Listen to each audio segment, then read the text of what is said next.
Realme is competing with Xiaomi's Redmi and Poco cheap brands, winning loyal fans in India and Sout. Nitin Murarka doesn't own a Realme smartphone, but the university student is so impressed with the brand that he founded a Facebook group called Realme India, which has more than 12,000 members. Most of them are owners of Realme handsets or people who are actively considering buying one. Though I don't have a Realme device, it is definitely my favorite brand as of now, said Murarka, an aspiring journalist who works for a wholesale business for plastic goods in the eastern city of Muzaffarpur. He also runs another Facebook group for Xiaomi's entry-level brand Poco. I have recommended Realme phones to my friends and family, amazing value for money, he said. Like Murarka, many Indian consumers only came to know Realme 2 years ago, when the new Chinese brand debuted in India. Rather than choosing to launch on its home turf, the Shenzhen-based phone maker introduced its first device, the roughly $200 Realme 1, exclusively on Amazon India. It reportedly sold out within 2 minutes. Since then, Realme phones have been selling like hotcakes in the country. By the last quarter of 2018,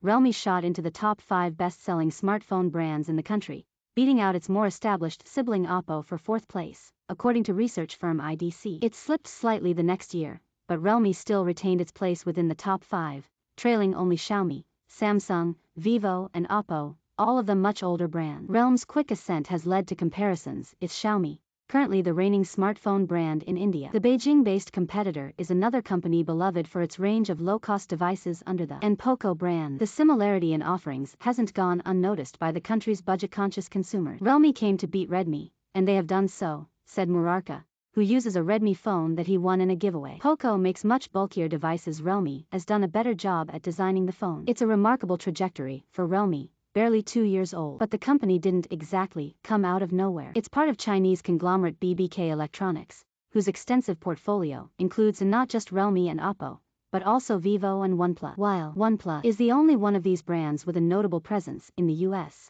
they have all achieved recognition in markets outside China. Realme maintains that it operates as an independent brand, separate from the rest of BBK. But Realme's manufacturing supply chain is backed by Oppo, according to Counterpoint research analyst Flora Tang. And experts say Realme's ties with Oppo have given it a powerful beachhead wherever it goes. Some of the new brands just came to the market and the channel players don't know these brands, IDC analyst Will Wong said. And so if they have connections with Oppo, it's easier for them to form partnerships and enter the market. Realme itself is helmed by former Oppo executive Sky Li. How Oppo became one of the biggest smartphone makers in China. As the story goes, Li used to go on overseas business trips for Oppo. In some countries, he saw that young people were primarily using low-end, poorly designed and unbranded mobile phones. The experience inspired him to launch a project creating smartphones specifically for younger consumers. It eventually became Realme. We mostly want to provide young people with products that combine trendy designs with superior performance, said Chase Su, Realme's vice president and global marketing head. That's why our target group is young people,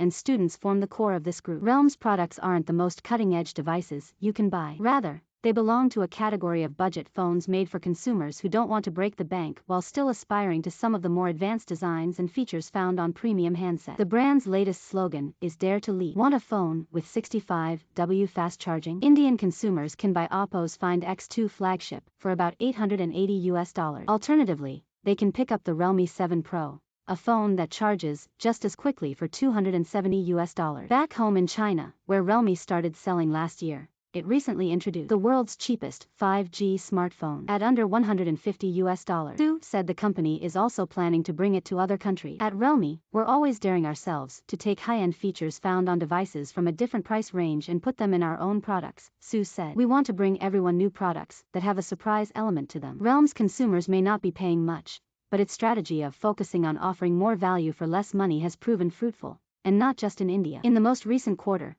Realme was among the top 5 smartphone brands by shipments in 8 other countries. That includes Southeast Asian nations Malaysia, Thailand, Myanmar, Indonesia and the Philippines, where Realme topped the list. IDC figures show it ranked 5th in Ukraine and Egypt. Are targeting the low-end segment and also have well-designed products, which help them attract those young consumers, said IDC's Wong. What they mainly focus on is the less than $200 low-end segment. This segment has a huge consumer base in Southeast Asia, he said. In the first quarter of the year, more than 60% of smartphone shipments to the region belonged to that price range, he added. But Realme says competitive pricing isn't the only key to its success. The company also tweaks its products to account for cultural differences. In Russia, for instance, it added NFC to some phones. NFC chips are less of an issue in some markets like China, where mobile payments are primarily done through QR code. Realme also modifies its phones to account for preferences in India at favor storage capacity and audio quality. The young brand is now selling in more than 60 countries across Asia, Europe, Africa, Latin America, and the Middle East. In most places, Xiaomi is still considered its biggest rival. Not only do both brands excel at cheaper devices, Realme is also expanding its product line to include non-smartphone products like wireless earphones and TV sets. It even sells luggage and electric toothbrushes. This mirrors Xiaomi's ecosystem, which now consists of an extensive lineup ranging from dishwashers and toy robots to bed frames and trainers. Realme's existence and future is about creating an ecosystem for young people to live in, said Realme Su. That's why we make not only smartphones, but also use Internet of Things as a starting point and platform to create a hardware and software-based ecosystem. A Xiaomi spokesman declined to comment on Realme's strategy, but he said that Xiaomi's Redmi line offers mid-range devices in addition to low-end products. Redmi has been trying to bring products with the best price-to-performance ratio. We will just focus on this, he said. For now, though, Realme still has a lot of catching up to do if it plans to grow further. Giants like Samsung and Huawei have shown rivals the importance of brand image. Having fancy flagship devices, even though they aren't affordable to everyone, makes a brand more prestigious in the eyes of consumers. It's something that the likes of Xiaomi, Vivo, and Oppo have been working on, with varying degrees of success. Xiaomi wants to sell fancier phones, but people think they aren't swanky enough. Having a high-end image will bring a positive ripple effect so that when consumers see this brand, they will have confidence in it, IDC analyst Wang said. If they always compete in the low end, their market size and also their unique share will be limited. Realme will have a harder time vying for attention in more sophisticated markets, according to Counterpoint's Tang. Hundreds of millions of people in India have yet to buy their first smartphone, making it easier for a new brand like Realme to succeed, she said. Expanding in a mature market like China has been far more difficult. Realme admits that returning to its home market has been challenging. The Chinese market is like a sea of blood, said Su. In terms of product design and performance, the competition is extremely fierce. As a new brand coming back to China, we need a little bit of time for more people to accept and like Realme. It's a difficulty we face in such a concentrated market. Still, the COVID-19 pandemic has highlighted the importance of the Chinese market. While global demand has plunged during the crisis, China has emerged as a bright spot. The country is projected to buy more than 2/3 of the world's 5G smartphones this year, according to IDC. The outlook isn't as bright outside China. As with all Chinese brands, Realme is confronting the fallout of the coronavirus pandemic and anti-China sentiment in some places. In India, relations with Beijing have been especially strained after a deadly border clash. In June, New Delhi has since banned more than 100 Chinese mobile apps, citing security concerns. Realme insisted that it has no plans to adjust its strategy. We have positioned ourselves as a global brand since day one, Su said. It won't change just because of unexpected events. We have no control over these events, but we hope that all the conflicts will end as soon as possible. We hope everyone can look at these issues in a rational manner. We don't know what'll happen next.